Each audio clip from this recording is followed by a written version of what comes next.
మనందరూ తెలుసు south కొరియాకి, north కొరియాకి అస్సలు పడదు. సౌత్ కొరియా నుంచి ఏది కూడా నార్త్ కొరియాకి రానిదనమాట. సౌత్ కొరియా ఒక liberal democratic country. North Korea ఒక కమ్యూనిస్ట్ కంట్రీ అనమాట. అయితే సౌత్ కొరియా, దక్షిణ కొరియా ఇంటెలిజెన్స్ ఏజెన్సీస్ ఈ రిపోర్ట్స్ అని ఇస్తున్నాయన్నమాట. ఇప్పటి వరకు కూడా నార్త్ కొరియాలో మహిళలు లీడర్స్ కాదనమాట.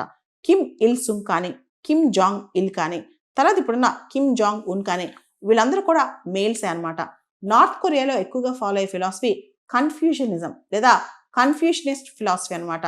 ఈ ఫిలాసఫీ ప్రకారం సామాజికంగా, రాజకీయంగా ముఖ్యమైన స్ట్రక్చర్స్లో పురుషులే ఉండాలి, స్త్రీలు ఉండకూడదు అనమాట. ఈ స్ట్రక్చర్స్లో హైరార్కికల్గా పురుషులే టాప్ ఉండాలన్నమాట.